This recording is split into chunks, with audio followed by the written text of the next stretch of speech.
Hello guys, welcome to my YouTube channel the ledger of Aditya. तो चलिए जल्दी से समझते हैं हम नेशनल इनकम और रिलेटेड एग्रीगेट्स, कितने तरीके के एग्रीगेट्स होते हैं और कैसे हम उन्हें याद रख सकते हैं। तो शॉर्टली और क्लियरली हम समझते हैं इनको। देखो, ये जो वर्ड्स हैं ग्रॉस और नेट, इनको हम ले लेंगे एक दूसरे के लिए विलोम शब्द की तरह। ग्रॉस का उल्टा नेट, नेट का उल्टा ग्रॉस, नेशनल का उल्टा डोमेस्टिक, डोमेस्टिक का उल्टा नेशनल, मार्केट प्राइस का उल्टा फैक्टर कॉस्ट, फैक्टर कॉस्ट का उल्टा मार्केट प्राइस। और वैसे भी तुमने ट्रेडिंग अकाउंट पढ़ा ही होगा। ट्रेडिंग अकाउंट में सबसे पहले हमारा क्या निकलता है? ग्रॉस प्रॉफिट निकलता है। ग्रॉस प्रॉफिट के बाद हमारा निकलता है नेट प्रॉफिट। तो ये बड़ा और ये छोटा। नेशनल भैया जो देश से रिलेटेड बात हो रही है तो देश सर्वोपरि है, तो याद रखना ज्यादा बड़ी बात नहीं है कि ये बड़ा होगा। डोमेस्टिक मतलब घर, घरेलू, इन चीजों से रिलेट आप कर सकते हो। तो जाहिर सी बात है कि देश बड़ा होगा और घर छोटा ही होगा। देश के अंदर घर आता है ना, इस तरीके से आप याद रख सकते हो। अच्छा, ये चीज आपको समझ आ गई कि ठीक है, कौन छोटा है कौन बड़ा है, बहुत बढ़िया बात है। अब क्वेश्चन आ जाता है कि सर ठीक है, हमने तो पढ़ा हुआ है जीडीपीएमपी, एनडीपीएफसी, बट ये कैसे बनेंगे और कैसे हम याद रख सकते हैं कितने एग्रीगेट्स हैं, ये कैसे पता लगेगा? डोमेस्टिक पहले आएगा या ग्रॉस पहले आएगा, नेट पहले आएगा या नेशनल पहले आएगा, कैसे पता लगेगा?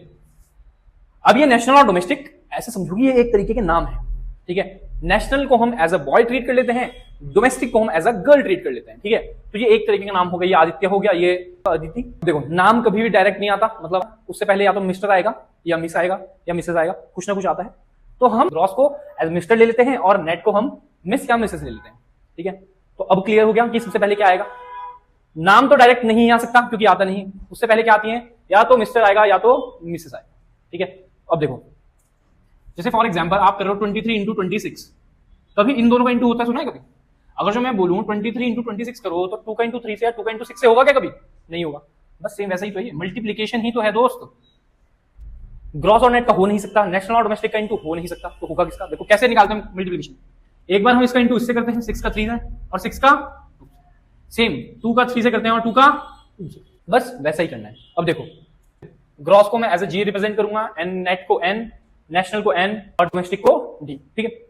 ग्रॉस का इंटू किया मैंने किससे? नेशनल से, तो जी इंटू एन क्या हो गया? G N. और क्या किया मैंने इनका? प्रोडक्ट, तो जी एन। सेम ग्रॉस का इंटू मैंने किया डोमेस्टिक से, जी इंटू डी, तो क्या हो गया? G D. और क्या किया मैंने इनका? Product, G D. सेम, अब दोनों का इंटू हो गया। अब कौन बचा? नेट। नेट का इंटू किया मैंने नेशनल से, N into N, N N, और क्या किया? प्रोडक्ट। फिर मैंने नेट का इंटू किया डोमेस्टिक से, एन इंटू डी, तो एन डी, और क्या किया? प्रोडक्ट किया। तो बेसिकली ये चार हमारे क्या बन गए? हमारे एग्रीगेट्स निकल कर आ गए। अब इन्हीं को हम दोबारा से रिपीट कर देंगे, जीएनपी, जीडीपी, एनएनपी और एनडीपी। सेम इन्हीं को हमने क्या कर दिया? रिपीट कर दिया। इनके बीच में लाइन डाल दूं, दरार डाल दूं। ग्रॉस का काम हो गया, नेट का काम हो गया, नेशनल का काम हो गया, डोमेस्टिक का काम हो गया। मार्केट प्राइस, एमपी ले लेते हैं पहले। एमपी क्या हुआ? जहां जाकर मैं अपना सामान बेचता हूं उसको क्या बोलते हैं? मार्केट, ठीक है। तो मार्केट पे जाके जिस दाम पे मैं अपना सामान बेचता हूं उसको बोलूंगा मैं मार्केट प्राइस। उसमें मेरी फैक्टर कॉस्ट भी इंक्लूडेड है और उसमें मेरा प्रॉफिट भी इंक्लूडेड है, ठीक है, ठीक है।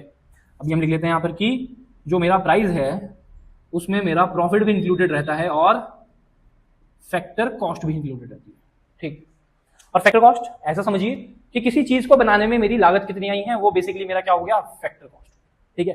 फैक्टर्स के ऊपर मेरा जितना खर्चा हो गया, उसमें भी प्रॉफिट इंक्लूडेड नहीं है, ये वाली सिर्फ कॉस्ट इंक्लूडेड है।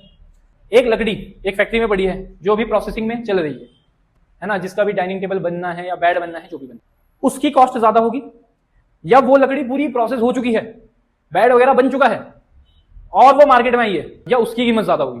ऑब्वियसली बात है, मार्केट प्राइस की कीमत ज्यादा होगी, क्योंकि भैया जो मार्केट में खड़े हैं वही सबसे बड़े हैं। तो बेसिकली ऐसा समझिए कि मार्केट प्राइस बड़ा होता है और फैक्टर कॉस्ट छोटी होती है। तो एक बार हम बड़ी बहू के यहां जाएंगे और एक बार हम जाएंगे छोटी बहू के यहां। तो देखो, GNP MP, GDP MP, NNP MP, NDP MP, हो गया। 4 दिन इसके यहां खाना खा लिया, अब 4 दिन अगले यहां खाना खाएंगे। अब चलेंगे छोटी बहू के यहां, GNP FC, GDP FC, NNP FC, NDP FC.